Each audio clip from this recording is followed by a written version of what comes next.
You are listening to the Lucha Central Podcast Network. And now, Lucha Central Weekly.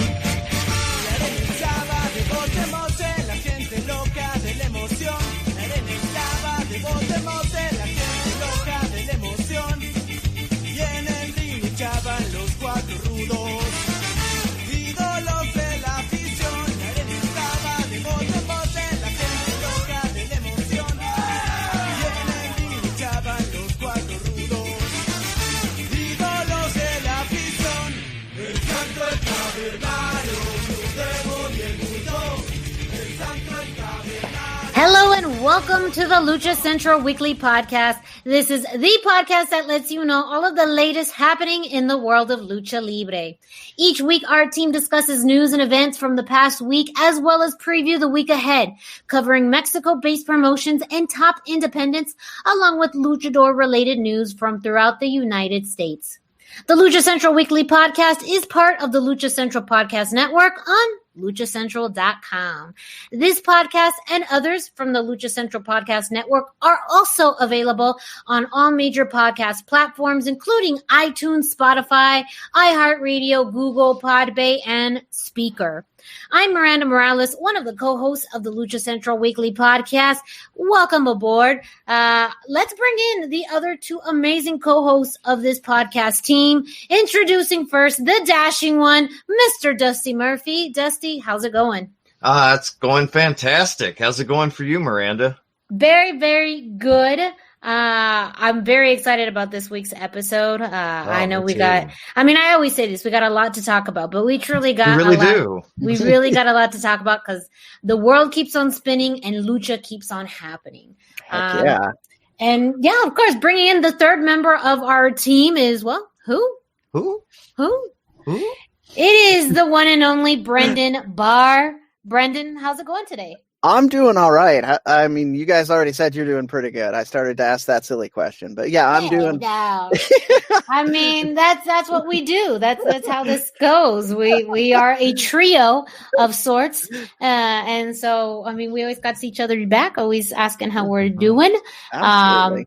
And yes, a really great show that we have this week. Lots of news to go over, of course. This week in U.S. wrestling was great, and there's a lot more to cover. But before we get to that, I know that there was two special birthdays this week, and we just want to give a shout out to two Lucha Libre superstars, Aerostar and Taya Valkyrie, having birthdays this week. I believe Taya's, is it still today? Or was that yesterday? I think it's today, yeah. Yes. As we record this today. Yes. Just it was some other day when you hear it, but it was today. Yes, today. So then you know what today is, and when we record, if you know when Taya Valkyrie's birthday is. So that's part of the puzzle today for all of you. And I love Taya. I mean, we're going to get into some Impact news later on. But just also a shout out to her and her Loca brand, Taya Valkyrie Loca brand, because it still is rocking. I know that she did a release.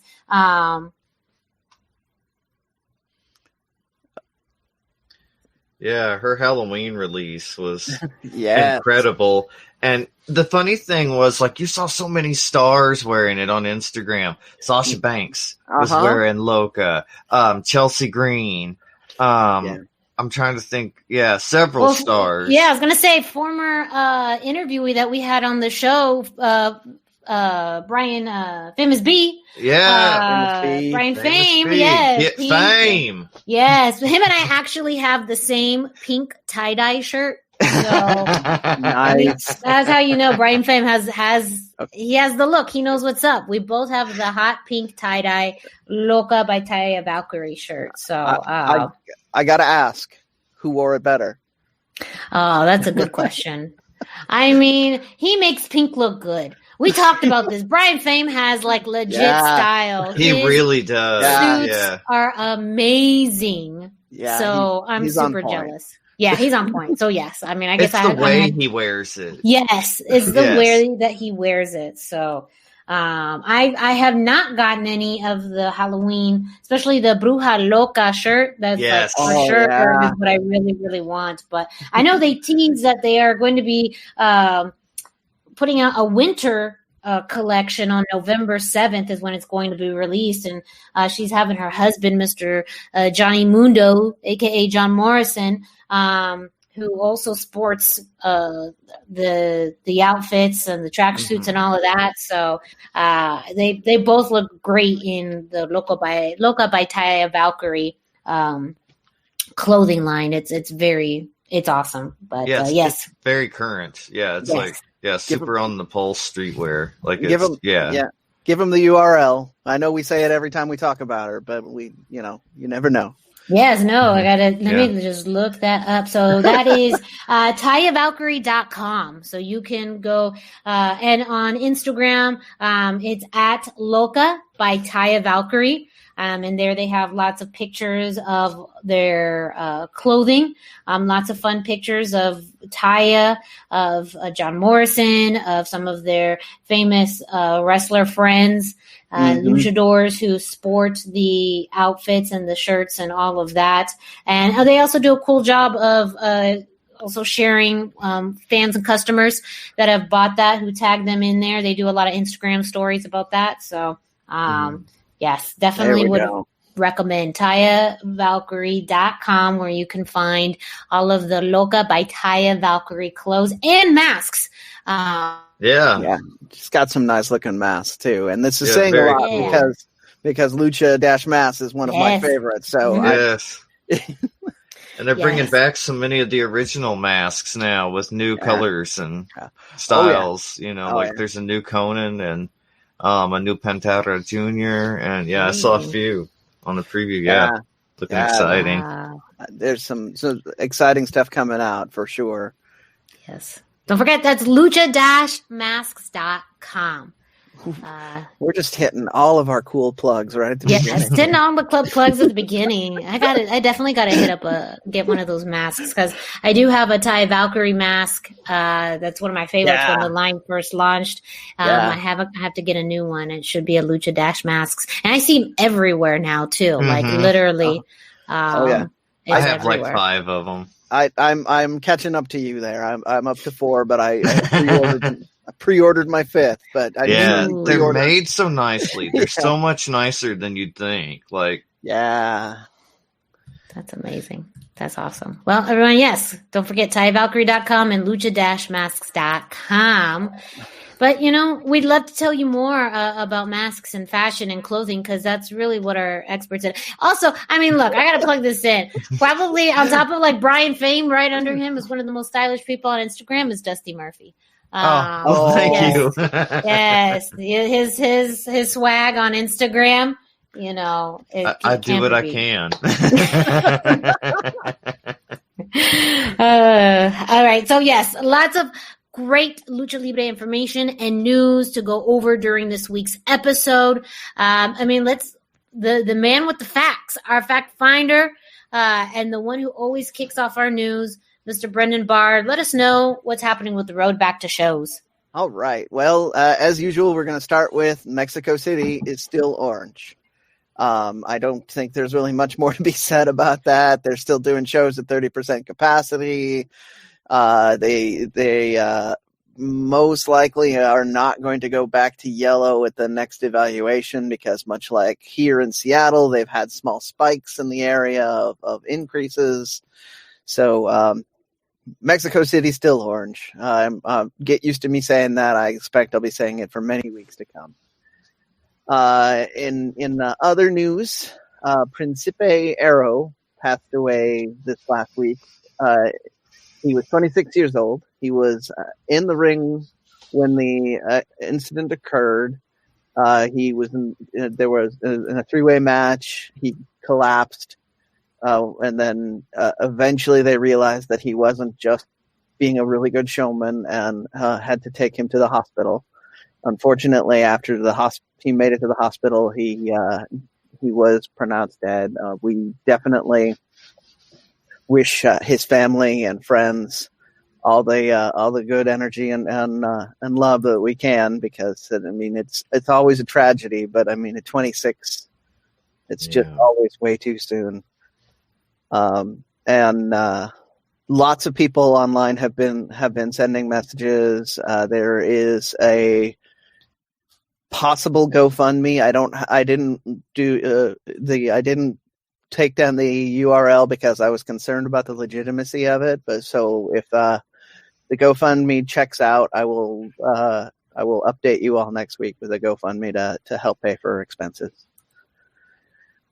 And other slightly less depressing news, CMLL star Sanson has also been diagnosed with COVID, removing him from the next two shows, which happen to be the Dios de la Muerte shows, where he would have been defending his Rey del Inframundo championship.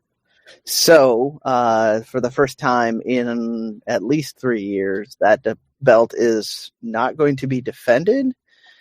So when I talk about CMLL later, I'm not going to actually read out the card because I have a bad feeling that it's all going to change. But we wish Sanson a speedy recovery. He's a strong young man. He should be just fine. But hopefully that's not nothing. It's nothing serious there. And on the other side of that, the good news: Frey Torment, who we announced last week had been diagnosed with COVID, came onto social media, made a small statement saying that he had, the way Translate puts it, he had defeated COVID. And he is hoping to, at the time of the statement, which was a couple of days before we're recording, he was hoping to do a mass in 4 to 5 days. He's currently still on oxygen part-time because of some small damage to his lungs. At his age, that's hardly surprising and may not all be related to COVID, but he feels strong and wants to administer the Catholic Mass to people, which is fantastic. That's awesome. And then we'd already mentioned luchamass.com, who is funding a lot of Pro Wrestling Revolution. And Pro Wrestling Revolution this last week announced that they had raised a very large amount of money and for an organization called Second Harvest, which is feeding people in the impacted areas of California. The statement that Second Harvest that they forwarded from Second Harvest said that it would nearly double the amount of food that they were able to give to impacted people. So I wanted to bring this one up because PWR are good friends of the show, and this is just awesome news in general. So congratulations on doing some really good work. Yeah, that's so cool. Lucha Time, who I've been giving you periodic updates from, has announced they are going to be partnering with Titano Records for a U.S.-based tour in 2021. They will be going to New York, Atlanta, Chicago, San Francisco, San Diego, Philadelphia, Memphis, Detroit, and the area of Texas. The Titanio Records will be putting some of the matches up on their social media.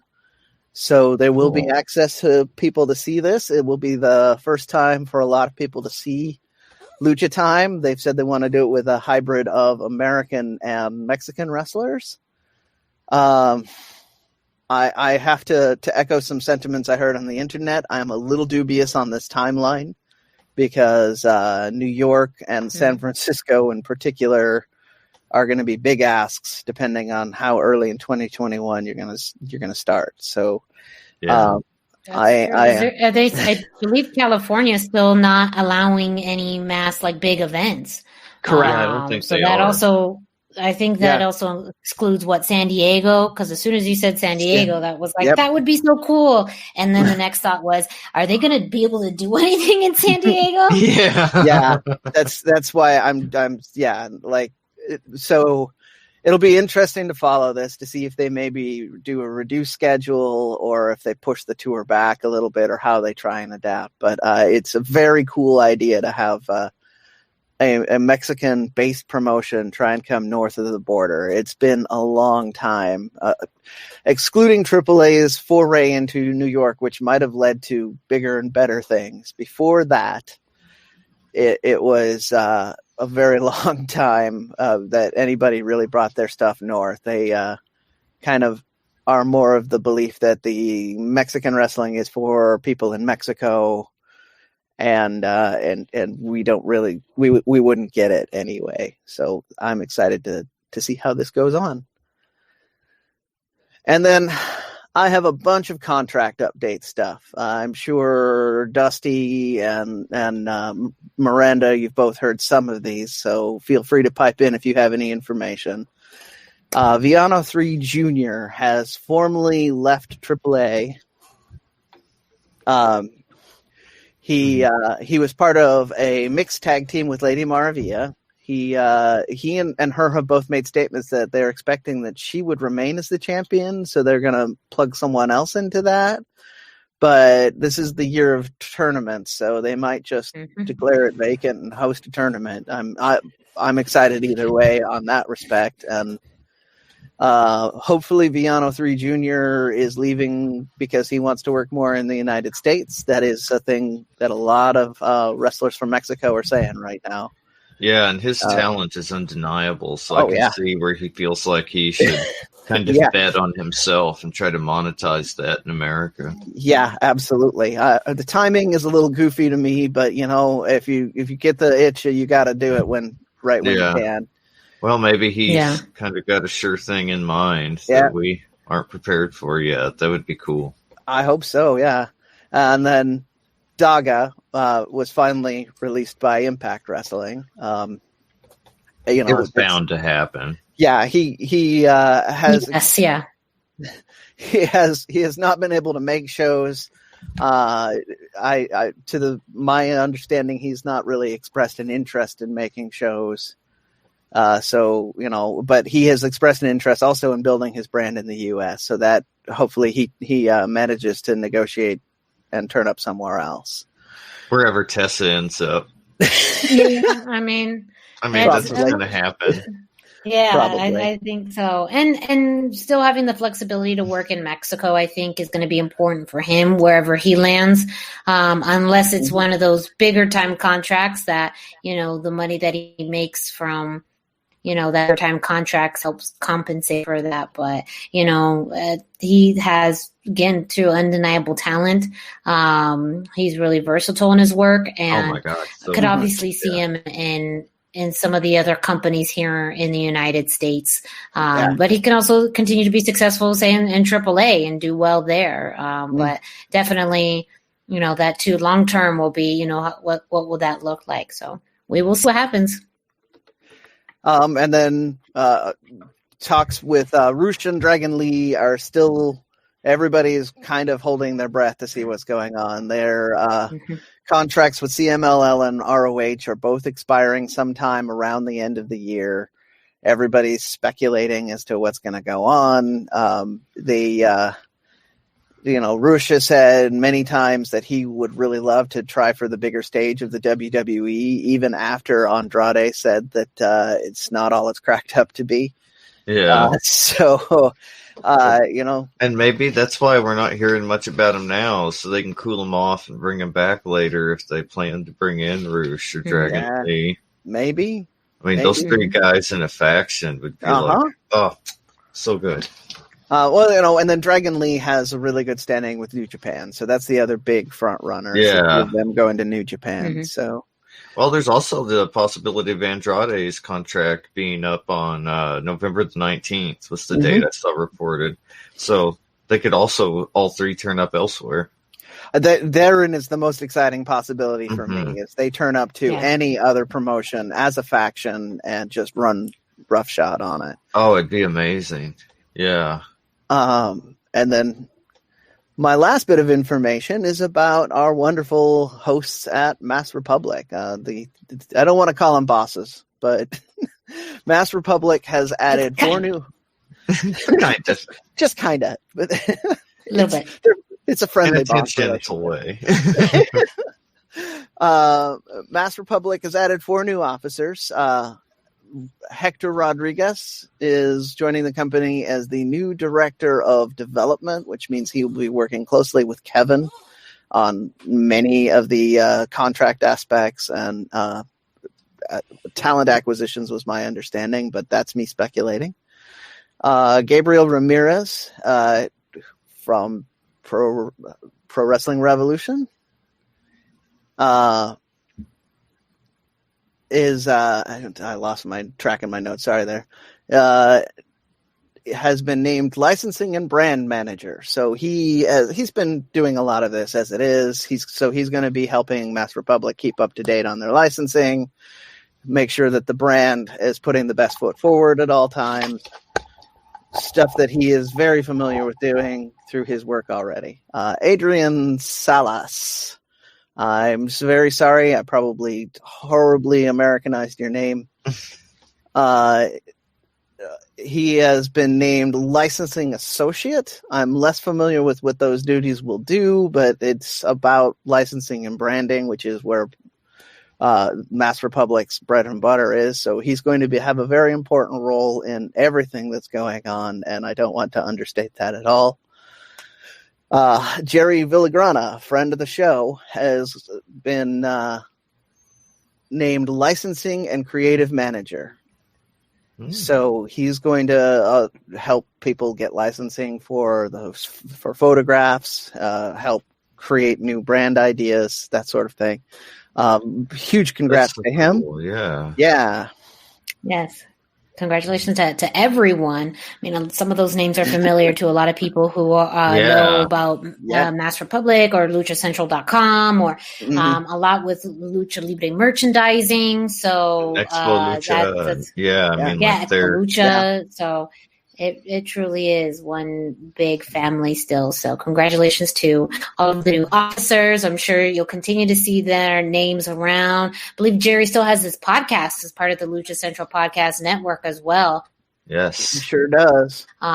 Make sure to check that out. And, maybe we'd love to have him on the show again.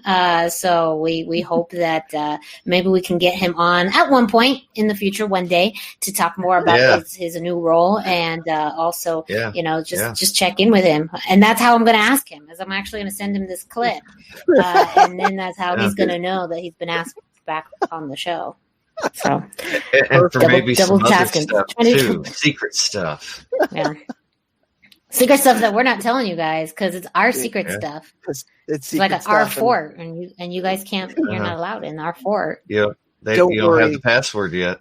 Don't worry, we'll tell you if it all works out. That's how it's gonna go. Yeah, we'll tell you the password. We'll tell you no. We'll tell you then. We I'm not gonna say no. I'm gonna say later. All right, that's what I have for the road back to shows. It's kind of a dense week, lots of interesting stuff. I tried to end on the good notes there after starting off so dry at the beginning. So hopefully we have lots of more exciting and fun news next week too. So now that means though we have some indie roundup news. Is that correct? We do. Yes. Yeah, I have the Lucha Time yet again. I'm just sticking with the main event, which was where all the really exciting news happened. You had a 6-man match with Hijo del Impostor, Hijo del Inferno, and Hijo del Espectro versus Redimido, Arrow, and the Mummy. Once again, this is a kind of their Lucha Time style. They were all over the place. There's a lot of brawling outside. There's some wonderful flying spots. I want to point out that none of these guys is a little guy. Like even Arrow is not really a little guy, but they were all doing Lucha Libre flying spots and fantastic stuff. The finish was after getting beat up for a solid couple of minutes, Hijo del Espectro managed to pull off a destroyer against the Mummy while everybody was devastated outside. And that sounds so cool. Yeah. It was fun. And then he got the 3 count, and the lights went out. And then Zorro shows up. Although now that I've seen the rest of this, I should have recognized that this is not the Zorro that I've known for years. He looks a little different. But so then the lights go out again, and another guy that they call the other Zorro shows up, takes the Zorro sword away from the first Zorro, and then stands in the ring. The Hijo del Impostor, Hijo del Informo, and Hijo del Espectro are nowhere to be seen. So I don't know if that means that they don't like this Zorro guy or what, or if they just don't want to deal with a maniac with a sword. But it's a wooden sword. It's not going to really cut anybody. But leave a very nasty bruise. Oh yes, or you know, a splinter or a terrible splinter, and those are just annoying. Yeah. So it cause a festering wound. Yeah. The other Zorro looks suspiciously like the Zorro of old. So I think that what they're building to is unmasking the first Zorro and having a kind of maybe an apuestas match. But that'd be cool. I look forward to seeing this play out. I'm really enjoying what they're able to do. There were some great undercard matches on this one too. They are still pulling a lot of good content out of a very small roster right now because they don't want to have a lot of people in the space at one time. So that's up on their YouTube, the Lucha Time YouTube channel. So feel free to check that out. Also, I'm sorry. The results are not on luchacentral.com for this one. I am the only person at Lucha Central right now reporting on this, but I think that's going to change with this American deal. I think as they get bigger and higher profile, we're going to have a lot more people on Lucha Central talking about that. But yeah, for now, they're really on the way up. Yes, and that's why you got to listen to the Lucha Central Weekly podcast. You heard it here exclusive first. News source for Lucha Time. So I didn't have anything for IWRG this time around, and I didn't see many of the other results. I've been trying to pull them up. I know they're around somewhere. I apologize for not having more of that, but there was a lot of news, and I spent a lot of time gathering stuff. I might need to hire an assistant. Or intern. The Lucha assistant. An intern. Or you know, you may not be able to award college credit. Oh. Mm-hmm. Yes. I just blown away by that, Dusty. Damn. You come at it with the good, right there. the good puns. I'm left speechless. So yeah, we'll give out Brendan's social media information at the end of the show. So if anyone would like to be Brendan's intern and help him research lucha shows and matches throughout the week, you can reach out to Brendan Barr. It sounds like they're joking, but I actually will take this. If you know results and you want to send links to me, I will happily go check those out. So I'll even log on to Instagram to check them out. So that's a big deal. Big deal, everyone. So yeah, stay tuned for Brendan Barr's information at the end of the show if you're interested in becoming his intern. I might even call you that on the air if you want me to. Yes, indeed. Well, we are moving along in the show, and as always, we are honored to be joined or to have our Lucha Central breakdown with Denise Salcedo, and also we do have a commercial from thechairshot.com. So, ladies and gentlemen, we're going to kick it off to Denise Salcedo, who's bringing us this week's Lucha Central. Hey everyone, it's Denise Salcedo here in Lucha Central with a reminder of where and when to catch all of the great network content this week. Get the full lineup and listen to all of our shows in the podcast network section of luchacentral.com.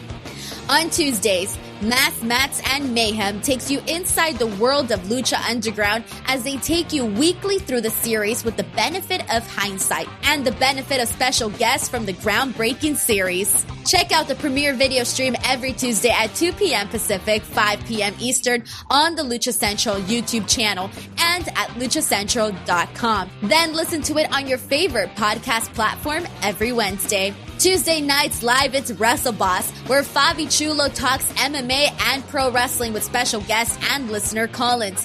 Visit WrestleBossLive.com Tuesday nights at 7 p.m. Pacific to listen live or call in with questions or download the show on podcast platforms on Wednesdays.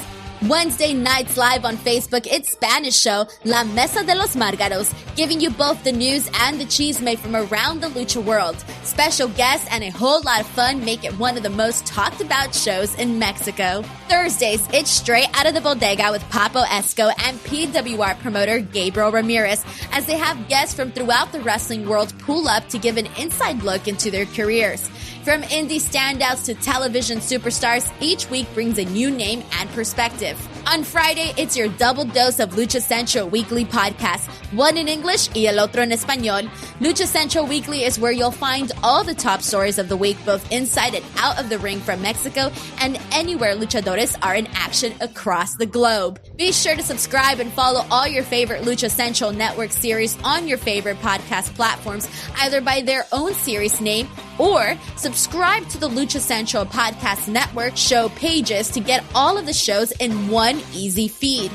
And please consider giving a rating to help more fans find the shows that you love. For now, this is Denise Salcedo signing off from Lucha Central Central. Have a great week. Why should you visit thechairshot.com? Thechairshot.com is your home for hard-hitting reviews, news, opinion, and analysis with attitude. Why? Because you're smarter than the average fan. Thechairshot.com. Always use your head. Again, a big thank you to Denise Salcedo, who brings us this week's Lucha Central Central, letting you know what's happening with all of the podcasts from the Lucha Central Podcast Network, and also a shout out to our partners at thechairshot.com. Now, we go into WWE news. Dusty's going to let us know what happened this week on Friday Night SmackDown and Monday Night Raw. Yeah, it was, we had a weird week for Lucha and WWE. Oh, yeah. Understatement. Yeah. On Friday Night SmackDown, we had the La Familia Mysterio. They came out, had a showdown with Seth. And so that's going to continue on SmackDown now, for the 9th month or whatever, 8th month, something like that. And anyway, Murphy comes out and he does the, kind of turning on Seth's spot. And he wants to shake hands with the Mysterios. They won't shake hands with him and they leave. And so, like I say, they're going to keep giving us the story for however much longer. But apparently on YouTube, it is the second highest story, like second highest views. Yeah. You mentioned that. That's probably why they moved it over to SmackDown. Oh, I'm sure. Allegedly, that's what the SmackDown moves are about. That Roman, Mysterio, and Seth, and I can't Bailey. remember the third one. I think those were the storylines. Sasha and Bailey. Yeah. Were the three top YouTube, so that's why they all ended up on SmackDown to keep Fox happy. I'm okay with that. I am if that puts them all in front of a bigger audience. Yeah, and that audience likes it, then I'm really happy. And I'm trying to remind myself of that too when we see this. That a lot of the SmackDown audience, not necessarily a lot of them, but some people don't watch Raw. It's on cable. It's not as accessible as SmackDown is, so they need a couple of weeks at least to catch themselves up on the storyline and where everybody stands. So we'll see where things stand in a couple of weeks with SmackDown. Like, it may feel repetitious for now, but afterwards, hopefully a little better. But then we came to Monday Night Raw. Oh. And this, it was just, I don't know. We had Miz and Morrison versus Tucker and El Gran Gordo. Oh. Tucker announced he had been all over the world and he had found himself one of the greatest luchadors to be his partner in the tag team match when Otis came out in a pink mask and cape, and which appeared to be the Mickie James and Becky Lynch La Luchadora mask and cape that they wore. Yeah, it's the exact same mask and cape. Same gosh, no wonder it looks so terrible. It looked so tight on him and everything. Like that's where it came from. Where was that? Where was that been? That has been what 2 years now? Like, did they just have it? Like someone who had it for the past 2 years to be like, oh yeah, here you go, Otis, take it. Hopefully it was the costume lady, because otherwise it must have it's just really been creepy. backstage somewhere. I mean. And that's kind of like what it felt like, was they just threw together some stuff they found, in the costume vault. Like, oh, this would be hilarious. Give this to Otis. And so, like, if they had done it as like a masked character, I kind of would have liked it, actually. I would have thought it was fun, Otis is a funny guy, and he can make that work, absolutely, yeah. And it would have been amazing. But when they did it as a luchador, I was just not a fan. Like the Spanish was terrible, and I just didn't like WWE it. Mocking Spanish culture? No, don't tell me that. He's going to be the next Rey Mysterio. Like, I hated with 4 luchadors on the show, so now they've completely buried anybody's interest in those 4 luchadors as well. So, I mean, it's just terrible. Like, terrible decision making. Thank God for Why NXT. not just make him a masked wrestler? Yeah. I mean, I want to. We touched on this last week, but I really want to re-stress for the listeners. There is a massive difference between a lucha libre gimmick and a masked wrestler gimmick. 100%. Yeah, you can have a luchador who's just a guy in a mask, but you can't have a guy in a mask who. You can have a guy in a mask who's a luchador, but you can't have an American guy in a mask doing a fake Spanish accent and mocking moves that the luchadors tend to do. Yeah, and it's disrespectful. Yeah. I mean, and there's a lot of talk about this. There's always massive discussions about, is this person being a good luchador, even though, like, I'm gonna throw Ligero under the bus here. He is a British guy. When he opens his mouth, he has a very British accent. But when he went and studied Lucha Libre, so he was trying to create an authentic character that was for a Lucha Libre concept. So the case varies a lot, whether it's an actual Lucha Libre wrestler or not. And I thought that because he was doing it respectfully, I tend to be on that side of it. But that's the point to me, right? Sorry, Miranda, go ahead. Yeah. No, it's WWE, it's all about the entertainment. And apparently it's a bunch of old white men who find this stuff hilarious. Because they're a bunch of old white men. Yeah. Like they just like they're almost like peeing in their pants, like, oh, he's so fun. We have this mask from 3 years ago that we're gonna put on him, and we're gonna have this women's mask. I mean, this pink women's mask. No offense to Otis. Yeah. I get it. Look, he did a great job with what he was given. Exactly. Yes. He's a funny guy. I know that this is his job, but ultimately there's someone behind there that told him to do this. That's my guess, and God only knows why. Yeah, exactly. Yeah, or they didn't tell him to not do it. There needs to be somebody there. Yeah, if I'm Lucha House Party, I'm ready to be like a retribution type of level to be like, get me off of this damn show. Like, y'all just are ridiculous, and I've had enough of your crap. Yeah, they just got pulled over to that, Brandon. That's their exactly. They just buried him, and then claiming he's going to be the next Rey Mysterio. So that makes fun of Rey Mysterio too. Like, you know what I mean? Like, if I was Rey Mysterio, I'd be furious. Yeah, because that buries him. Like, it delegitimizes him in the eyes of fans. Yeah, exactly. That's exactly why it was so upsetting to me. Yeah. I know there are a lot of people online who enjoyed it, thought it was funny and enjoyed it. And I don't want to tell you that you can't enjoy it, because as we've said over and over again, Otis is a funny guy. He really is, and he's deeply entertaining. Like he gets it. Yeah. He gets it. Yeah. You know. Yeah. So this was just stupid. Like that. Like that. Look, I'll say it for whoever doesn't want to say it. I mean, I agree. Otis is funny. I think he's really endearing, and he seems like even a sweet dude. But this was stupid, and that's what you get with WWE sometimes. Things that are so stupid and tone deaf and borderline offensive sometimes. Yes. But that's the way WWE operates. And they're the biggest game in the world, that they can continue to do that. So you're always going to have this mix of polarizing opposites with them, where they boast about being, company of the year here and there, and their philanthropic efforts and be a star, but yet they're constantly throwing these jabs. They have a notorious history of, mocking, different cultures and just cultural insensitivity. And ultimately it's ran by, a bunch of old guys that feels like stuff is hilarious. They have, humor that's like 30 years old. Like it doesn't. So as long as you know what you're getting into with WWE, it's stupid and people can get upset with it, but you also know what you're getting into with WWE. If you don't like it, then obviously don't watch it, and whatever it is. I do see this possibly, I do think it'd be interesting if this becomes part of Otis's gimmick, where maybe each week he comes out as a different wrestler or a different persona. That I think would be interesting. I'd be good with that. Yeah. Right.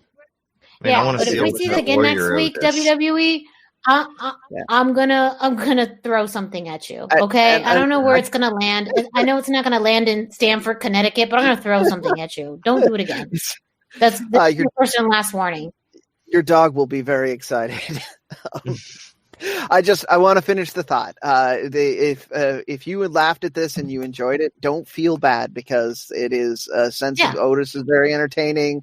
We're not trying to tell anybody to not enjoy this. No. We do have a very strong opinion about how we feel representation of the culture should be in this company in particular, because they should be the standard bearer. But all right, we got off on a nice little tangent there. I know. Sorry. Just had to do it. No, don't be sorry. I love it. No, I agree completely. And I'm with you on this. You just said all the things that I wanted to say, so we're good. And at the end, I don't have it in my notes, but I believe Tucker and El Gran Gordo won. I thought I had the finish written down, but I don't. And so, but they won. I don't blame you. Yes, I don't blame you. At that either. point, I was just like, I must have just I forgot we were even talking about a match. I forgot there was even a match. That was and I felt like that's the smoke and mirrors they were trying to do. They wanted to have a filler match with kind of filler content. And they entrusted Otis with the job of making people not care about the fact that it's just a non-match. Yeah, and he did it beautifully. Yeah, because they came out for their intro, and then after the Ms. Morrison intro, we went backstage with the Hurt Business, and then we were back in the ring. Like, it was absolutely a filler match. Like, they couldn't have been more obvious about it, but Otis, kind of elevated it beyond. Testament to his talent, what he was able to do with what they gave him. Well, on that note, let's go into something a little more enjoyable this week with AEW. We had, of course, a stacked dark, and then we also had the first round tournament matches for the number one contenders tournament. And Dusty, take it away. I mean, so much to go over. Yeah, wow. AEW was, Dark had 16 matches this week. It was crazy. How does that even happen? I don't know. It was supposed to be the short show originally. And, then it just kind of branched out during the early COVID, era. They kind of spread out to 2 hours, and it just keeps getting longer and longer, more and more matches. And it's all good stuff, but all of them great matches. It's an investment of your time for some of it. But yeah, it was wonderful. We had Scorpio Sky defeating Fuego del Sol. This was a great match. Fuego del Sol got a kind of rare singles appearance. He's only had one before. He didn't win, but at least he's getting a second one. He got in a ton of offense. He looked great. He almost had it won until he went to the top rope.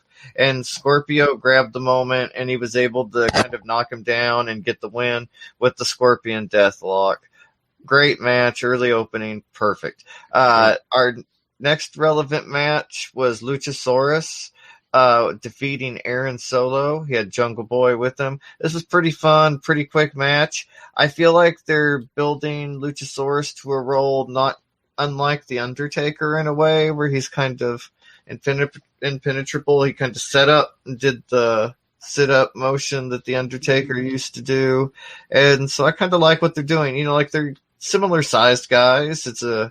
But I like the dinosaur gimmick getting to be a little tougher, a little more impenetrable in the ring. Great match. I love that. And then we get to the really good stuff. We had Penta El Zero M versus QT Marshall. Penta had a ton of pyro in his entrance, and they did a lot to make him look like a big deal. I mean, a really big deal. And I loved it. This was even a longer match than I expected, which I really liked because Penta just looked amazing. His chops and his kicks, they just look nasty and they look painful. It was incredible. And during the match, Eddie Kingston came out and clowned on QT because Allie, he got her away from QT. She's back to being the bunny. She's going to join the Butcher and Blade, going to go back to her husband. And through the distraction, QT was just never able to get his momentum back, but Pentagon was able to lock his in, and he won with a second rope springboard destroyer into a package pile driver. It was like brutal and beautiful. It was so good. Like, this match is awesome. Like, so, really awesome. So I liked this match. I just thought that it needed a little different pacing there because Penta needed after Bunny came out, Penta should have been able to take advantage. Yeah, like right then. Yeah, but it did go on for a few minutes there, at least two. Yeah, I just that would have established him as a heel as well, and I mean, like, that was the big thing that I that really disappointed me, was that they didn't put him in a position where he is looking like a dominant heel. That's true. I mean, they do need to show him. I mean, we get a little bit more of, you know, kind of a heel Pentagon on Dynamite, or what I'm going to talk about. But we need that Pentagon that breaks arms. That's who we need. And hopefully we'll see him going forward, you know, and like that seems to be where they might be going with it. And I like that. So I hope we see more of that for sure. Yeah. And our next matchup, we had Ivelisse and Diamante defeating Kinsey Page and Skylar Moore in their AEW tag team debut. Yeah. This was such a great match. Like, I love everything about the Ivelisse Diamante tag team. Everybody's heard me. Everybody's heard, Brendan, everybody on the show. You've heard all of us talk about how good both Ivelisse and Diamante are. And tonight, even Taz was selling how tough and mean they were. Yeah. Diamante, you know, like, it was awesome. Ivelisse got the win for them after some badass double teaming with Diamante. But this was just a showcase of them being badasses and kicking ass in the ring. Like, it was incredible. I loved this match. And then next up, we had Frankie Kazarian versus Jack Evans with Angelico. And this was another great match. Exactly what you'd expect when you hear, you know, Kazarian versus Jack Evans. But Angelico just kind of got tired of waiting around. He'd had enough of that. And he hits Kazarian. Just whacks him. So, you know, later Kazarian gets up on the apron, and Kazarian, you know, returns, gives him the receipt, and he kicks him off the apron so hard that he flies out of his shoes. Like, his shoes hang in midair for a moment while he flies back. It's an incredible visual. You've really got to see the spot. Like, that was so cool. And they go back and forth. Kazarian gets the win, and afterwards, Angelico jumped in the ring, and he and Evans start to beat down Kazarian. But then Daniels ran in for the save, so that sets up a match for next week, if not maybe a feud between the tag teams, and I would enjoy either one of those. Like, This was a great match. I enjoyed it a lot, and I love everything about the hybrid, too. And I felt like they were building to a tag team series with that, and I put that out on Twitter, and I got a lot of likes and retweets on that. So hopefully AEW listens. Yeah. Yeah. I'm sure they do. Tony's got time. Yeah, of course. We already know that. That's how it starts Friday. Yeah, that WWE listens to this. It comes out at like 8 or 9 his time, so he's already into his day. He's nice. He's going to have his protein smoothie and listen to our podcast. Nice. I know. But then our main event, we had Rey Fenix versus Sonny Kiss. And, like, it was so cool to see Phoenix in the main event. Like, I feel like Phoenix kind of belongs in the main event. But it was also really cool to see Sonny Kiss in the main event. Like, right? I felt like he kind of got some of the shine from Effie's Big Gay Brunch show. Yeah. And so I loved that. This was an amazing end to Night of Wrestling. So if you don't have time for all 16 matches on Dark, this is the match to watch. Like, it is so good. It was really good. Yeah, Sonny Kiss looked amazing the whole match, but he just didn't have enough to beat Rey Fenix, who won. He had like a spinning powerbomb finisher. It was so cool. Sonny Kiss looked like a star and a big deal in the match. He took a beating from Phoenix and just kept going. It was incredible. Phoenix looked like the biggest star in WWE at the end of the night. Like, it was an incredible match. Yeah. I loved it. I loved everything about this. I liked, like you said, I like that they built up Sonny. I like that Phoenix got to look really good. I mean, there was the only thing that was bad about it was that it ended. Yeah. Yeah, it was just a great match. Yeah, this is a good week for Sonny Kiss. I agree. Really I know he'll go into Dynamite, but he was featured on both Dark and Dynamite, and probably the Dynamite match was a little shorter. We can talk about that in a second, but but still, I think a great week for Sonny Kiss. I think that they're utilizing him a lot more, and I think that he's going into more high profile matches. And that's exactly what you need to do. I do feel like AEW is finally getting a rhythm of building up those, kind of that their middle card. Whereas before, they really relied on a lot of those top stars, but they're finally getting into a rhythm. At least, and I would still say with the men, I feel like the women's wrestling is still a work in progress, but I think from what they're doing with Dark, and like you said too, maybe that's the whole thing with Dark. It's expanded now. 16 matches, 2 hours. Dark is becoming that showcase where, they're doing that. But ultimately too, they need to think about shifting that to Dynamite, we need some of that storytelling. We need some of the in-ring work. Yeah. Absolutely need that storytelling on Dynamite, and maybe that's kind of the goal where they play around with stories and then see if they, can translate that to Dynamite. But eventually Dark is going to get too big. It's going to get too big, and they're going to need to start moving those already. Exactly. So there is a series of rumors running around that plays right into this. If you remember announcements from the dark times before COVID hit, yes, they were looking at having a 1-hour show on TNT sometime this year. Obviously, that's not necessarily going to happen in that timeline now, but the rumors are they're still moving ahead with that project.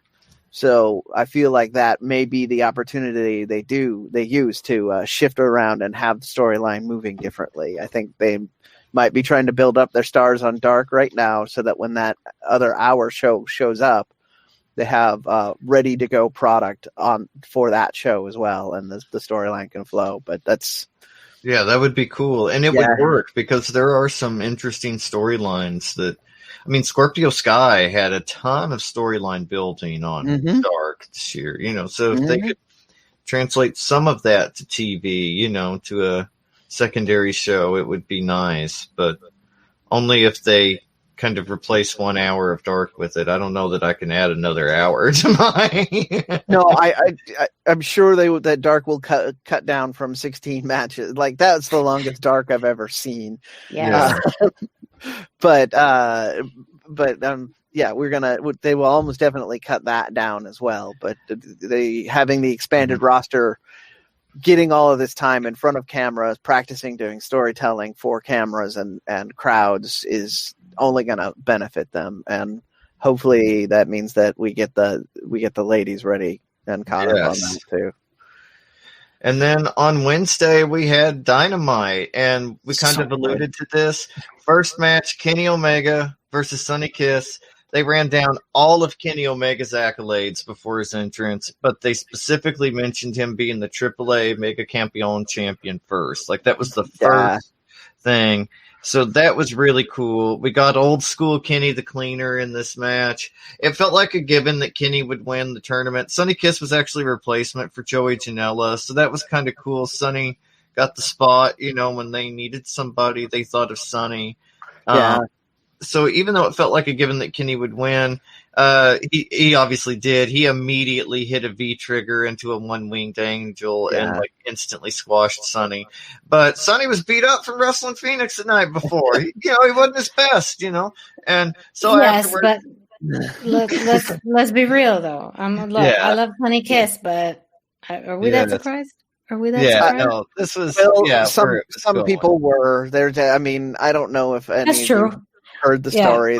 There were some people that were surprised. A few people tried to play it off as outrage, saying that that was unfair to Sonny. No, it was a good match, and like if they watch Dark, they get it. He was beat up from the night before, and this was Kenny's tournament to win.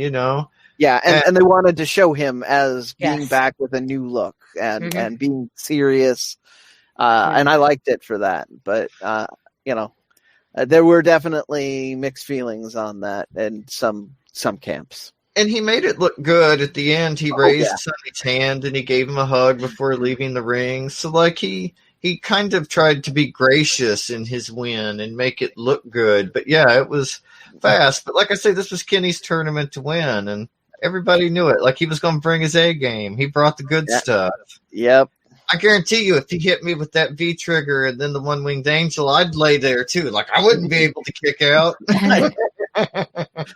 Doesn't seem likely.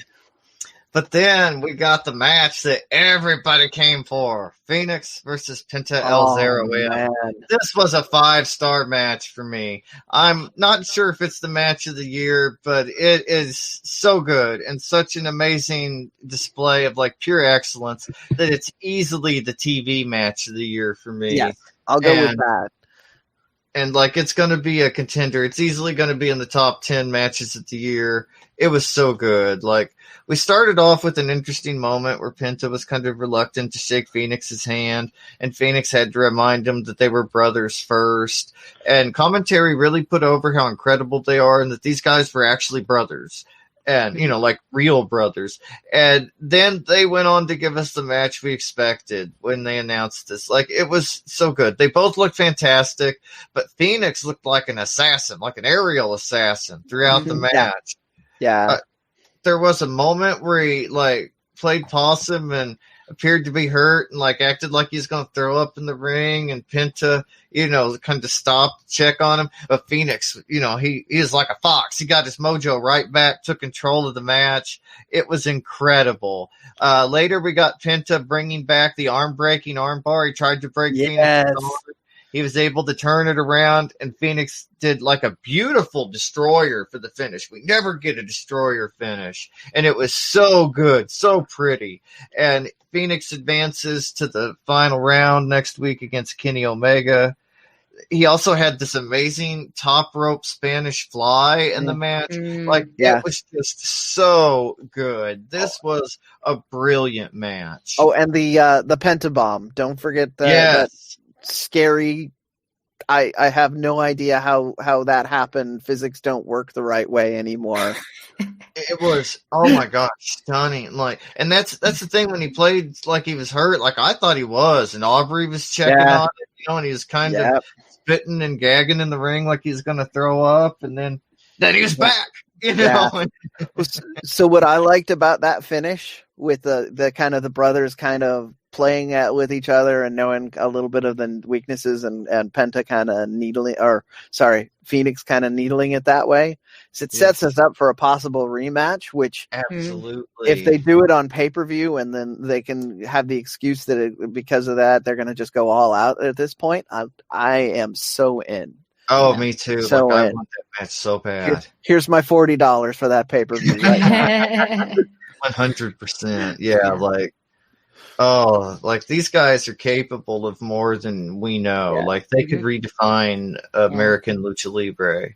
I really, really hope they opened a lot of eyes with that match. I do too. And I think that even more than Rey Mysterio now, who's seen as like a WWE luchador, when you think of like a Mexican wrestler, people think of Pentagon and Phoenix. And so a match like this has really done a lot, I think, to open people's eyes to Mexican wrestlers and luchadors that they might not have considered before seeing this. Yeah. Because like that's the, it's the best. Like I hope everybody sees it and loves it. But they really did a great job on Dynamite with the Lucha Bros and the match against each other.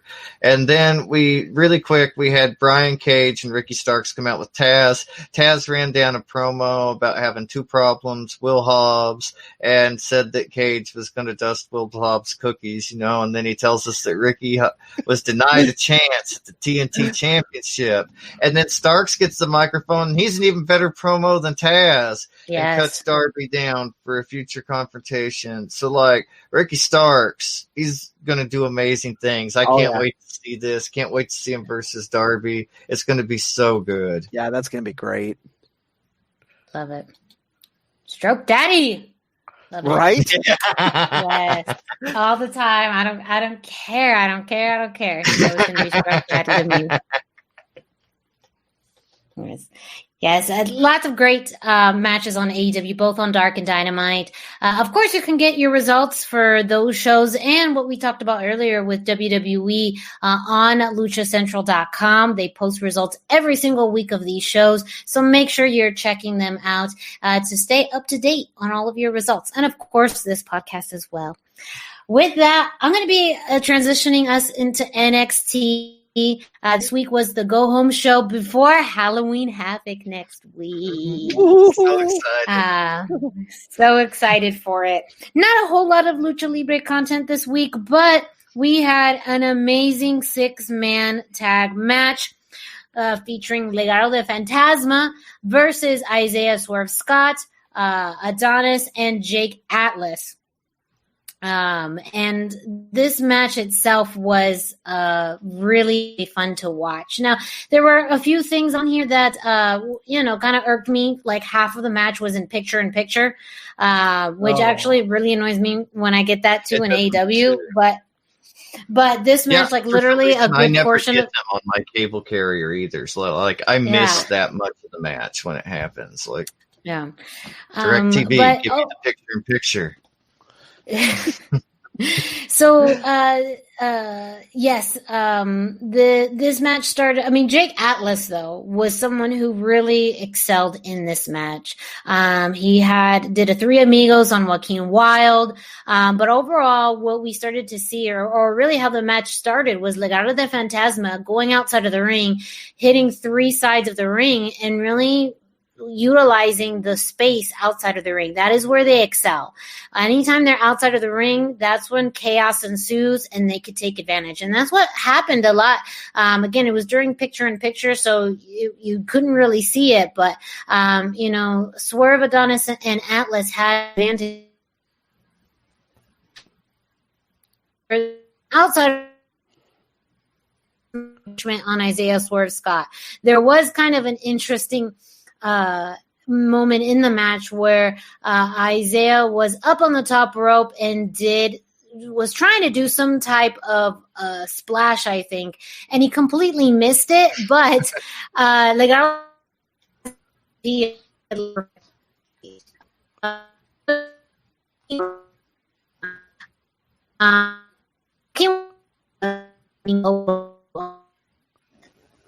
and another great thing was how much Wade Barrett's commentary helped sell Santos Escobar.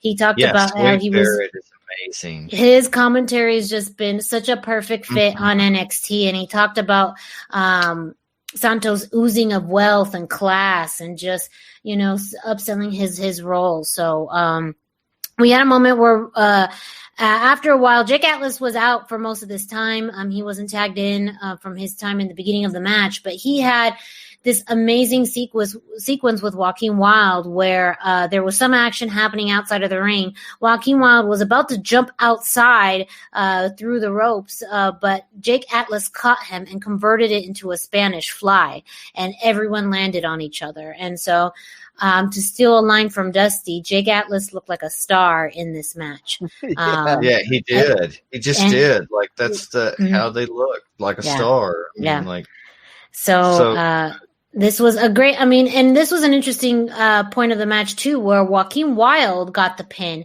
for Legado de Fantasma. Again, they used some leverage, some distraction, and key transitions in who's the legal man at the end of the match, and they were able to win. So a great 6-man tag. It does not seem like anything is solved between these 6 gentlemen. It looks like we'll get something else in the future, but this was really a fun match to watch. And again, big kudos to Jake Atlas. He, I think, had some fantastic moveset. And, Jake Atlas is also, very familiar out here on the West Coast. And so shout out to him. And he also has experience and background in Lucha Libre. He was featured in last week's Expo Lucha. So, just know too, he knows how to play that game. I think as soon as he hit that 3 amigos in the beginning, he's like, I came to play. You think tell Legado, you think Lucha? I know where to meet you. So it was overall just a great match. And then again, I think that's what WWE is trying to portray, or NXT is trying to portray with Legado, that they are fantastic in the ring, but they're even more deadly outside of the ring. That's where you are going to fall to them. The moment that they distract you and you're outside of the ring, they're going to utilize every space from the stairs to the announce table to, of course, the fact that they're, a trio. They're going to add those distractions in and make it that much harder for you to get back into the ring. So very interesting storytelling here. I do want to mention that we did have a spot after the Casey Catanzaro and Xia Li match.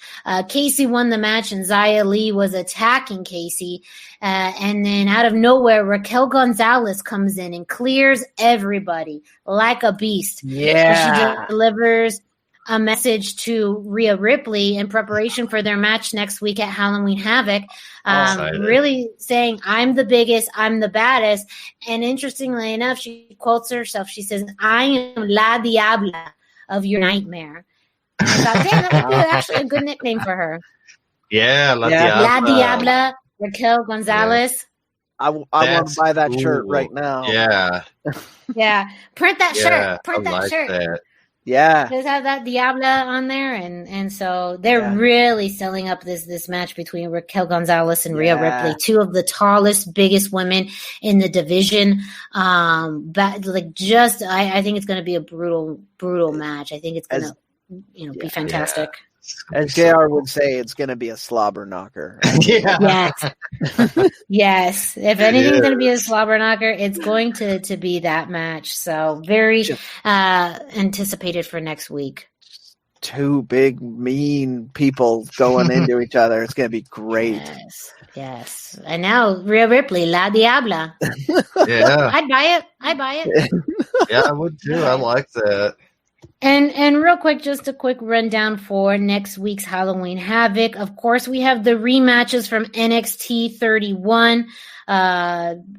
Johnny Gargano will be facing Damian Priest for the North American Championship. Yes. Candice Morales will be facing Io Shirai for the women's championship, and it is going to be spin the wheel match. So we won't know what the stipulation of the match will be both until of those, I believe, are stipulation. Correct. Spin the wheel match. Yes. Yeah. Both of them. So we won't know until later on, or until next week. But they're also all announced. Halloween-themed. Yes, yeah. Oh Yes, they're all Halloween themed because we did get announced this week that we are going to have a Haunted House of Terror match between Cameron Grimes and Dexter Loomis. More matches. I don't even know what that is. It's going to be. I don't either, but I'm excited. At first I was a little disappointed that the wheel was a digital wheel and it wasn't a real wheel, but damn it again, Io Shirai, man. Always does it for me. She does something and I'm like, damn it, I'm sold. Her promo this week in preparation for her match with Candice LeRae and having the wheel as that shadow background, God, that sold it for me. That's like, okay, now I buy a digital wheel. Maybe I'll change my mind again next week when I'm like, man, I wish it was a real wheel, But again, that was so cool. That shadowing and that look and effect during Io's promo was really good. Oh, it was stunning. Like the cinematography that they're bringing into NXT is incredible. Mm-hmm. I mean, we're seeing a lot of influence from Halloween Havoc. Great. Yeah. Sorry. Yeah, no. I think you're absolutely right about that too. I think that's what makes NXT stand out of not only the quality of wrestling, but its promo work and cinematography. And I think again, Io Shirai has benefited the most of it. Her promos, really especially, they tend to take in a more artistic direction, and maybe it's a way to help compensate a little bit for the language barrier. But I love her promos. I think it meets her exactly where she is right now in her character development. And it looks incredible. I mean, everything that they do with her. I mean, she's an example, kind of like Otis, is somebody that she's given a lot better, but she does the most with what she's given. Like, I mean, like, it's incredible. I can't wait to see this match. I can't wait for Halloween Havoc. Everything is going to be so cool this week. Yes. And Halloween Havoc being hosted by Shotzi Blackheart. So, I mean, that too. If this is not shut up and take my money. Host. Yeah. Right? Then what? Do you even wrestle? Are you even a wrestling fan? I know there are some hardcore wrestling fans that are like, no, this is too showy. It's too gimmicky, but come on, I mean, it's Halloween. Have fun. Wrestling is for everybody. Yeah, like, that's the thing. Yes. But no matter what you like, there's some wrestling for you. But like on Halloween, I hope everybody enjoys it. Yeah, absolutely. It'll be great next week. We're going to talk about it, so make sure you stay tuned. Next, Brendan, you have an update on CMLL's women's tag team tournament. And a little bit on some of the other stuff too. Yeah, CMLL hosted the finals of the tournament. Their iPay-per-view last week. We had just to give you a quick rundown of everything, you had a mini tag team match to begin with Chamuel and Galito against Microman and Zacharias. Chamuel and Galito won 2 falls to 1. You had Akuma and one of Dusty's favorite people, Coyote. Yes. Against Diamond and Super Astro Jr. So this one was fun for me because it had a nice throwback feel to it. Yeah. Yeah, I love Super Astro Jr. too. Akuma and Coyote came out ahead on that one. Then we had the ladies tag team match. So we had La Yarochita and Uvia defeating Amapola and Metallica, 2 falls to win the Mexican National Tag Team Championships. So Yeah, they have been all over social media with the belts, and they look incredible with them. Like the photo shoots have been awesome. They look badass. Like it's cool. Yeah, and they looked like an actual tag team when they came out, which I always respect. I really enjoy. Yeah, you're going to be a tag team. Similar masks and gear and everything now too, and like the look is so uniform. It's so cool. Yeah, exactly. I'm excited to see them do more stuff with that. It may take months because CMLL is all over the place, but when they do, it'll be something fun to watch. Then they followed that up with a 6-man with Cuatro, Sanson, and Euphoria against Gran Guerrero, Ultimo Guerrero, and Cuatro, Forastero, Sanson against Euphoria, Gran Guerrero, Ultimo Guerrero. Yeah. I normally wouldn't have even gone too deep into this one, but they did something very interesting where during the third fall of the match, Euphoria and Ultimo Guerrero started having some beef with each other to the point where they were breaking up each other's pinfalls. So even though they're on the same team, they would kick their friend to break a pinfall. They were brawling with each other. I think there was even like a tope at one point against Ultimo. I can't remember all of it. They were going all out.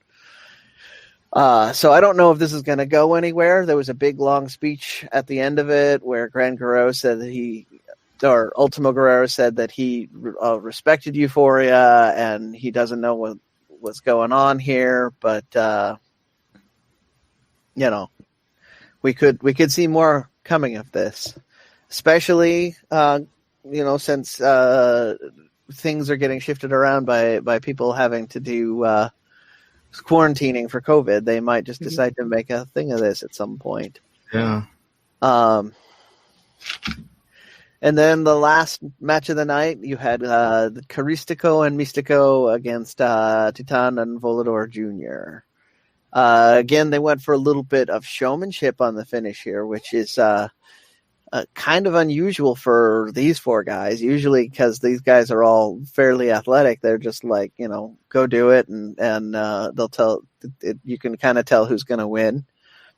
But they had a little twist of an ending there, where at one point Volador was doing a destroyer on Caristico, and Caristico's mask came off, so the ref DQ'd Volador instead. Wow. So I thought it was a very interesting finish. That's why I decided I wanted to talk a little more about that one. But yeah, I'm excited by what that could lead to. We might see some people taking a little more liberties in matches here. Normally, it's a very technical showdown when these four men come at each other, but we might. Yeah. And then, very important thing for me to mention: we are starting the two big. Next 2 weeks are going to be the two big Day of the Dead programs. So they're going to start. They're going to start doing. I don't know if how many people have seen the previous show stuff. They have a big tournament. There's a lot of pageantry. There's a lot of black light and glowing stuff. I don't know how much they're going to be able to do because if they're being good at socially distancing, you can't have an audience filled with people in skeleton costumes ready to drag off wrestlers. Day of the Dead show is always such a thrill. Yeah. And, even New Japan shows them on like New Japan's World. Yeah. Like they show them over there too. Like they're that big of a deal. It's incredible. And they're always worth a watch. Like if you're hearing this and you've never watched one, they've got many of the episodes up on YouTube, or as Dusty mentioned, New Japan. There will undoubtedly be links to them on luchacentral.com in the coming week or so, because they are usually big enough deals that they make the This Week in Lucha Libre stuff. So keep your eyes out for that stuff. This is all going to be good stuff, and we're starting this week. So we're gonna have. I'm really excited. This is my favorite time of the year at CMLL. It's so cool. Yeah, it's always an exciting show. The masks are always incredible. If you follow any of the mask makers, especially Arturo Buccio, he has had some amazing masks that are Day of the Dead themed for CMLL luchadors. Titan showed off his mask at the International Lucha Libre fans group today. Like, there are some amazing Day of the Dead masks planned for this show. Yeah, I haven't seen the ones for this year, but last year's were all super impressive. All right, that is our CMLL wrap up. We could probably talk about the Day of the Dead shows for an entire show. So. They're very cool.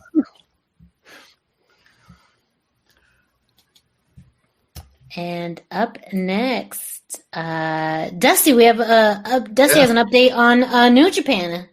Not the devil. Yeah, not a huge update, but on the G1 finals, there was a 4-man tag match with Tanahashi, Juice Robinson, Jeff Cobb, who we've mentioned many times, and Master Wato. And they defeated the Bullet Club team of Kenta, Jay White, Gato, and Taiji Ishimori. So it was a pretty big win for those guys. And Jeff Cobb wrestled a lot, got a lot of notice in the match. So exciting things for him in New Japan. He's on his way up. And hopefully you'll be hearing a lot more about him from New Japan soon. Oh, I'm sure. I mean, he's just oozing with talent. There's no way they won't. And his style of wrestling works so well in New Japan that there's so well. Like, he is so good. And we talk about somebody that does it effortlessly a lot, and he does it effortlessly. Yeah. Very true. Well, Dusty, while we just finished New Japan, why don't you take us through this week in Lucha Libre history? Yeah, that's right. Now it's time for This Week in Lucha Libre History. Be sure to check in at luchacentral.com every single day for This Day in Lucha Libre by Pep Carrera for information, birth dates, anniversaries, amazing videos, match of the day videos, everything, all about Lucha Libre. At luchacentral.com, your centralized place for all things Lucha Libre. This week I chose October the 19th, 2019. Lucha Libre AAA held the Eros Inmortales 13. It was a great show. It was at Coliseo La Concordia in Orizaba, Veracruz. This is the show where Kenny Omega won the Lucha Libre AAA Mega Championship after beating Legends of Lucha Libre star Rey Fénix. This was just a stellar match between these two. And I chose this and focused on this because they're also facing each other this next Wednesday, this coming week, on Dynamite in a kind of a rematch of sorts in the semifinals of the AEW #1 contendership. This match was cool. Nice primer. Check it out if you can. It's out there on the internet. I Googled around. You can find it. It's also the match of the day for October 19th on luchacentral.com. But I had a copy of this on DVD that I had recorded, and I noticed during the pre-show, they really pumped up the crowd for this match. They showed video promos about it. They asked crowd members, who do you think's going to win tonight? You know, Fénix or Kenny Omega? Like, that was the match they focused on. This was right after AEW started, and you could tell that the fans in Mexico were, like, audibly excited for Kenny and AEW with this match. Commentary was amazing. The Spanish commentary, at least. I don't know if there was English. I didn't have it recorded. The action was tight. It was focused. It really gives you an excellent window into why AEW chose this pairing for the semifinals. It's going to be a match of the year contender next week on the 1028 episode of Dynamite. I mean, you should check this match out because you'll want to see it before this Wednesday. There was English commentary for it, but it was not Matt Stryker and Vampiro, so the internet did not explode over it. Yeah, that's when I started recording only the Spanish. Like, I didn't do the English. I did one English with Vampiro and Matt Stryker, and I was like, no, this is not what I want. Play my music.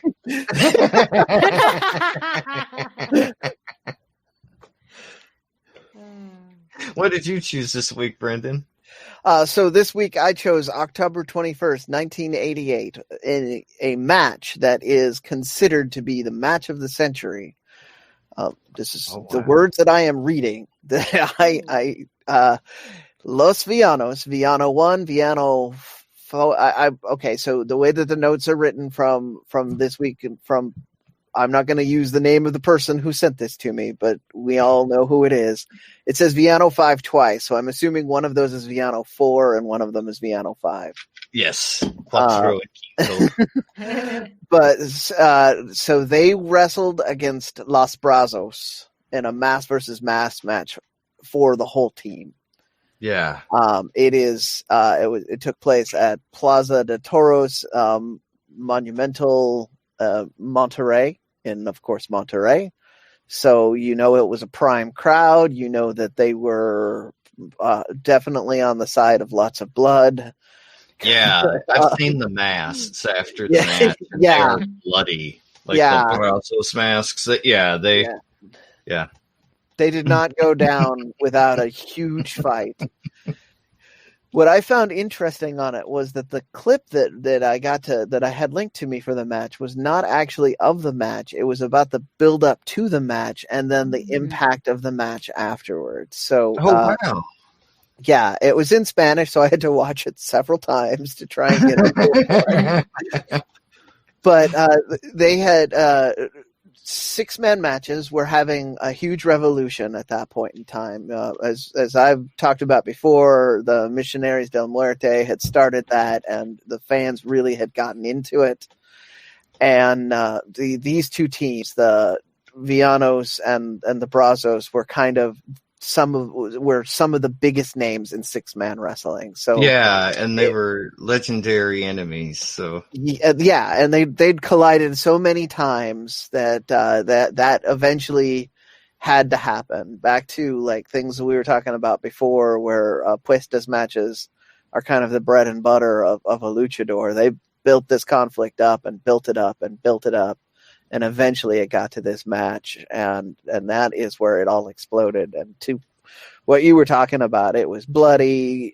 Some of the guys didn't even really need to take their masks off at the end of the match because they were just tatters around their faces. Nobody got out of this in the same piece that they went in, and the fans went nuts. And and then 6-man wrestling at that point had. How do you really top that? Yeah. So it had to slow down for a little bit after that, but fans to this day are still hungry for 6-man feuds, and that is love trios. Yeah. Little Psycho Circus, people were so into that. They were trio, yeah. And people love trios. It's just one of those facts of life. Trios matches. I was going to say that's why people love us, because we're trios. Yeah, the trio. We are trios. We still need a good trios name. So yeah, So that's I went with that. Miranda, what did you find this week? Yes, so I would say this is a different direction for me. I'm not very big into the history of the NWA, but this particular match caught my eye. I picked October 25th, 2008, when Blue Demon Jr. won the NWA World Heavyweight Championship after beating Adam Pearce in Mexico City. So for more casual fans, you may see or hear of Adam Pearce now on WWE as this backstage authority role, even though the mailman. The mailman, whatever it is. But he is a former NWA World's Champion. And this program he had with Blue Demon Jr. was very interesting. And when I researched this and also just watched the match itself, was very interested in not only what the history of this means as far as Blue Demon Jr. winning the NWA World's Championship, but the build up to that and NWA's presence in Mexico. This all started, Adam Pearce had won the belt from Brent Albright, and this was his second reign as NWA World's Champion. In the October match, October 25th, he faced Blue Demon Jr. And this actually was something that happened a few months ago before that, where when Brent Albright had previously beat him in NWA Mexico, Adam Pearce pulled a pair of brass knuckles to use on Albright, but they were knocked loose, and Pearce got mad, and post-match, Pearce got into a slapping fight with Blue Demon Jr. So that's where kind of the history of that happened. So the match itself was a very traditional kind of wrestling match. You had some catch wrestling at the beginning, very pump and circumstance, though, also. And the formal introductions of everyone. Representatives from the NWA and from Mexico were there.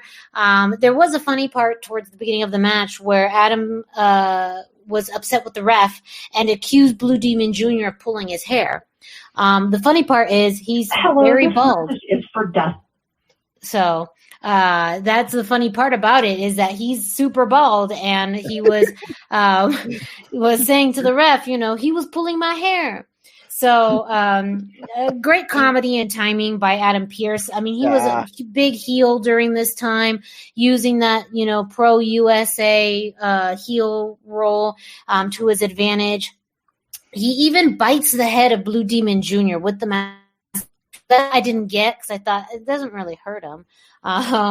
But he did also try to pull the mask off Blue Demon Jr. at one point. There you go. Yeah. Well, and there was also an emphasis. So Adam Pearce's, one of his big moves at the time was a pile driver. Commentary kept playing up that the pile driver is illegal in Mexico, was illegal at least in the NWA ring in Mexico. Adam Pearce tries to do the pile driver, but Blue Demon overpowers him. And then at the end of the match, we have Blue Demon Jr. applying a single leg crab. And Adam Pearce passes out. However, one of his arms was underneath the rope. So Blue Demon Jr. won, but this causes Pearce to have this campaign over a certain amount of time saying that he shouldn't have lost the title. But with the win, Blue Demon Jr. becomes the first Mexican professional wrestler, as well as first masked luchador, to win the NWA World Heavyweight Championship. Yeah. He had that title for 505 days before dropping it back to Pearce in a triple threat match in 2010. So we all know that in modern day, Thunder Rosa was the first Mexican-born wrestler to become the NWA Women's Champion. So this is kind of that kind of historical equivalent. It was also the first time that the title changed hands in Mexico.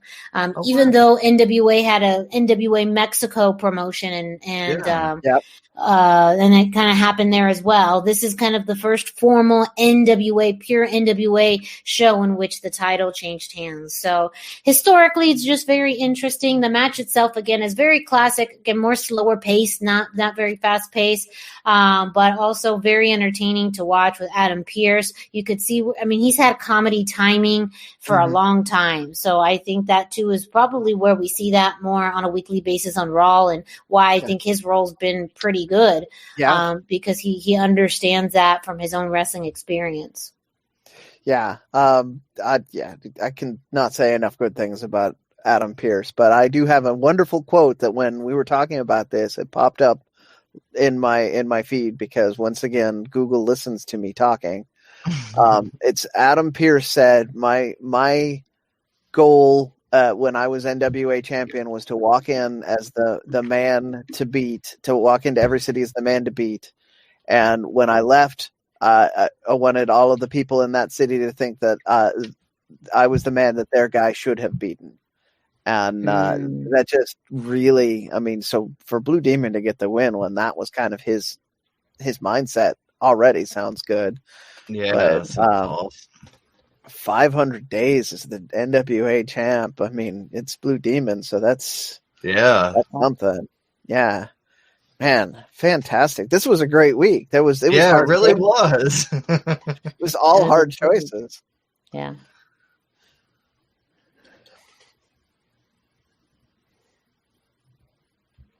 And I know that listeners can find, of course, this day in Lucha Libre at luchacentral.com. But Brendan, can you let our listeners know what else they can find on luchacentral.com? Absolutely. If you're listening to this and you haven't visited luchacentral.com, it's really time to do it. Luchacentral.com is the online home for Lucha Libre, where you can get on all of the top news in English and in Spanish. Find the best curated video content and original content not seen anywhere else. Find when Lucha Libre events would be happening in your area. Find photo galleries from top photographers like Jerry, covering Lucha Libre around the world. A place to have your voices heard, from weekly polls to annual awards, seen and read by top executives in all of the major Lucha Libre promotions across the globe. And all of this is free. Lucha Libre, luchacentral.com, your centralized place for all things Lucha Libre.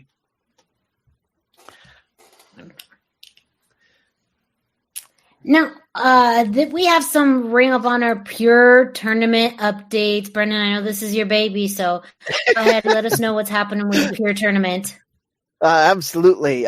We had a great week. I found out that I can watch the feed live on the day that it happens. They give it away for free and have a watch along party. So I got to watch it the day it happened, talk with people online about it. You had, first up, you had a Catch Point reunion. Those of you who are familiar with Catch Point from the early indie days, they are classic. They were Drew Gulak was Catch Point. They're grappling based faction that has had many members in it. In this one, we had Hot Sauce Tracy Williams and Fred Yehi matching up with each other, and they started with the Catch Point handshake. And things got intense fast. Like the punches to the face rule looked like it might be coming into play. And then it just went all over the place. Both of these guys used all three of their rope breaks, and the finish was spectacular. So Yehi had just used his last rope break and got and was still in the ropes, and Tracy Williams caught him with a dragon sleeper through the rope. So he was completely stuck in the ropes while in the dragon sleeper, had no choice but to tap out. It was a fantastic finish. That sounds so cool. I'm going to have to watch that. The dragon sleeper is one of the most underrated finishes in wrestling. It is. I sleeper holds in general are underrated, I feel like. I love them. And then in the next one, we had PJ Black, our former Worldwide Underground member, against Josh the Goods Woods. And I mentioned the Worldwide Underground from Lucha Underground because he was repping that gear. He had the bandana on, he had the tights. He was very clearly calling back to that in this match. Oh, in his gear at the very least. He was so. I'm always surprised that a guy whose moniker is the Darewolf and his whole thing was about jumping off of things. I'm always surprised when they're able to put together a sophisticated grappling based match. And he's very capable. He's an interesting character. Yeah, he really was. He was very capable. He was hanging in there with Josh Woods on the grappling. You could tell, though, that when he wanted that edge, he started going to the top rope and flinging himself off, and that worked fine. But ultimately, Josh Woods did get the win and did advance. But if you want to see a lot of Lucha Libre influence, this is probably a good match to watch because he was using PJ Black was using Lucha Catch moves to try and counter Josh Woods' MMA offense, and it works really well for me as a match. This, as a whole, was one of the most entertaining full episodes of the tournament, and cannot recommend it enough.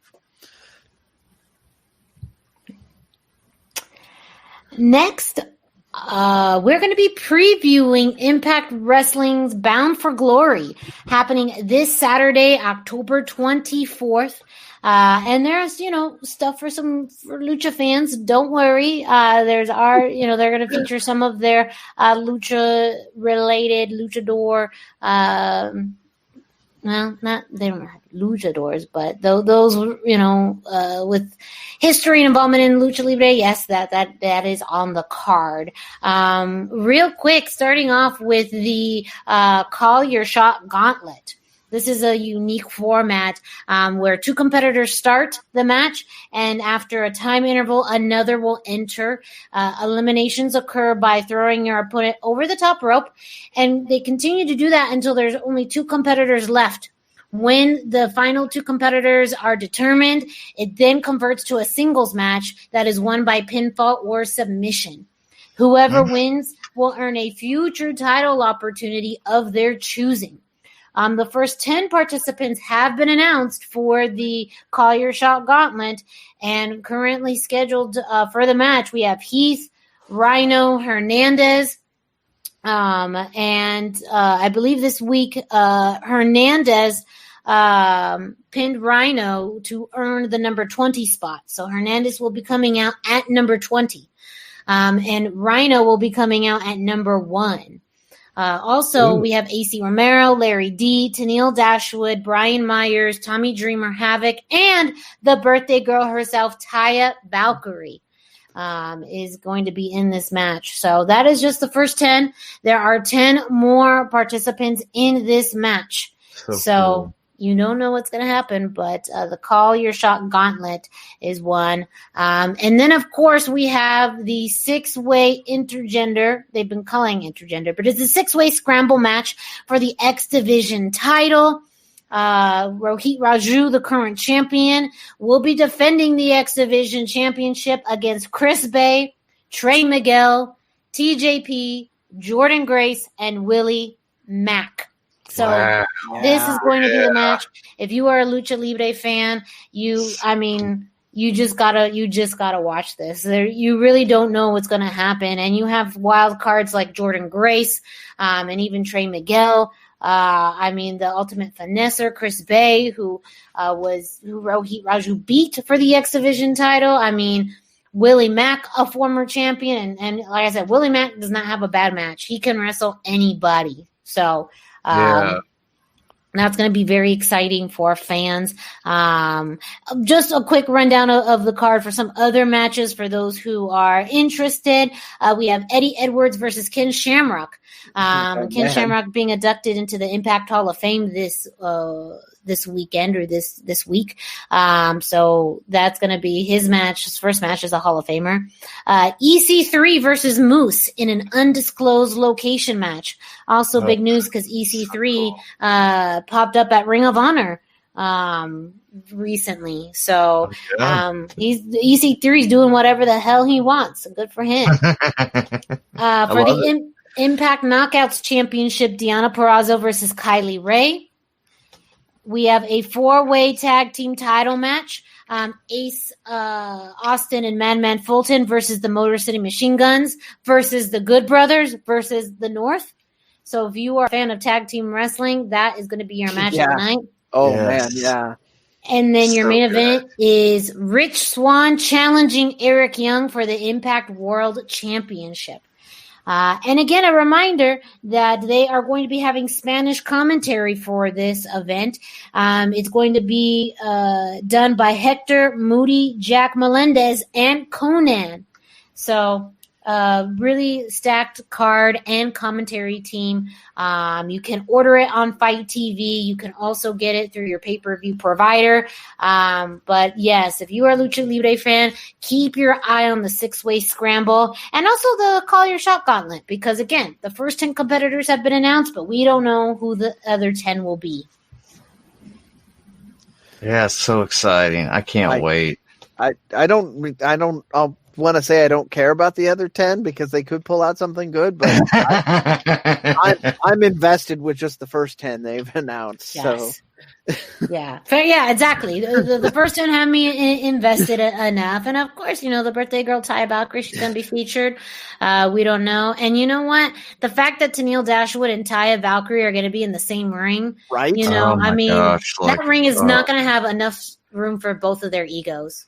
No, and I look forward to that explosion. Yes, indeed. It'll be so good.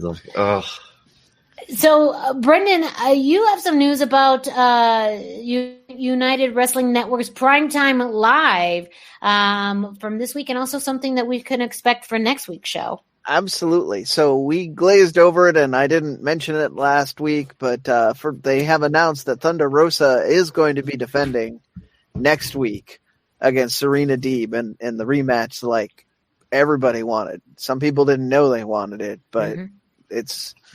They tore the house down on television, and now this is going to be a pay-per-view event, so they do not have to they don't have to worry about commercial breaks. It's going to be the main event. They don't have to worry about a lot of pacing. So this can be the complete barn burner that we want it to be, and I'm here for every second of that. So.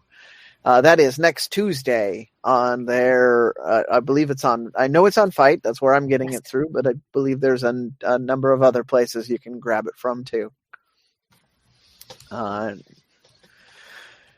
This week though, we saw a ladies match, which had a heavy amount of Lucha Libre influence. We had Masked Republic star Christy Janes fighting against, Miranda Alizé. Alizé, for those who haven't seen her before, you really need to, but that's a different story. She comes out often wearing her lucha lip mask. The announcers put her over on that, mentioning that she is lucha trained. She has she's a hybrid like martial arts style and lucha fighter.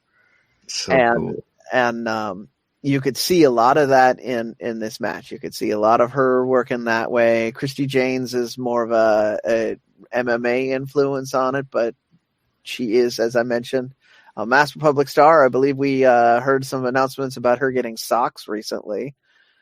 She's getting some socks, which is very cool. And I love socks.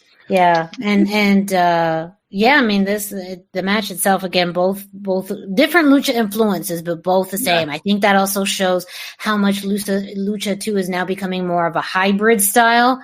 And that's also working now in women's wrestling. I mean, we've seen lucha become more of a hybrid style in of itself over the past few years, but now I think seeing it in the women's division as well, whether it's a hybrid lucha American, lucha MMA, lucha whatever, I think that's really interesting, and how both women kind of exemplify that. Yeah, I think, and it's fantastic because lucha needs to. I shouldn't say need. Lucha can keep evolving, and I feel like it gets better the more it does. So I'm excited to be there for that. I was excited to have this match on there. It was fun to watch. That was definitely the whole card is always fun for me to watch, but that one stood out to me, just seeing these two ladies get an opportunity on kind of a big stage and stepping up to it in a big way. Now, Brendan, you have some exclusive news to drop for our last news segment of tonight's show. Something that we just got word about. Yes. I just have the headline here, but my Twitter nemesis Serpentico apparently has signed with AEW an exclusive deal. Woo! Serpentico is all elite. Yes, I saw a quote that said "Snake Man is all elite." Yes. Congratulations. But does that just mean it's Sammy Guevara again? Is that? I don't know. He says that he'd been under a deal for a few months now, and that he, it just hadn't been announced until today. We did hear the same thing about that from Eva Lise when she did her Q&A session about how she has been signed, but they just hadn't announced it, made it Twitter official yet. So they got a backlog of Twitter official. All elite things, AEW. Yeah. I mean, and we talked about that last week. They may have a plan. They've got a lot of business-minded people that have a plan for these releases, and if they just come out in a bulk signing thing, it loses its luster. But if they do it at periodic times like this, then people get to be excited. I'm not really surprised that Serpentico has an exclusive deal. Hasn't really been working a lot of other places. He has said on social media that until All Elite really started kicking in for him, he was seriously considering retiring sometime this year. So, he views it as his home, and that getting that exclusive deal probably is a big part of that at this point. So. Okay. Well, again, a big congratulations to Serpentico. Yeah, so exciting for him. Very, very good. And again, the company is expanding, and yes, that may mean 2-hour editions of AEW Dark, but they are building new talent and they're signing new talent. So Absolutely. It's a sign in the right direction. So congratulations to Serpentico, and hopefully that means we get to see more of him in AEW. Of course, it means we'll see more of him, but now that means too we'll see him for more in the long run. So, and with that, we end this week's edition of the Lucha Central Weekly Podcast.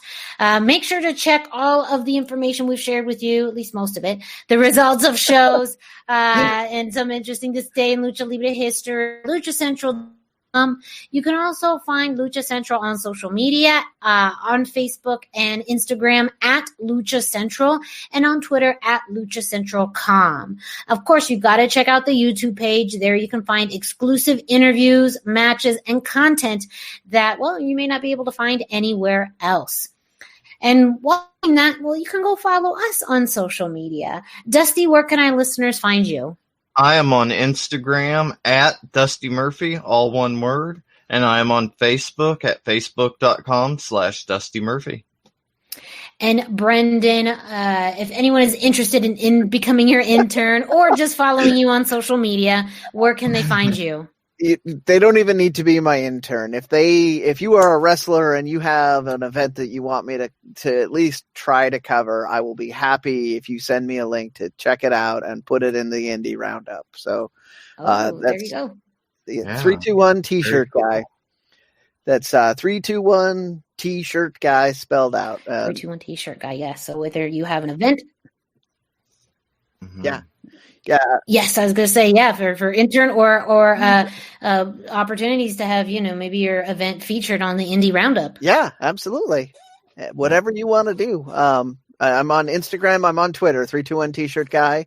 I'm even on Facebook at 321 T-shirt guy. So you have very little excuse for not getting a hold of me if you want to promote your stuff. I will happily, at the very least, look at the event and mention what I can on the air. So there you go.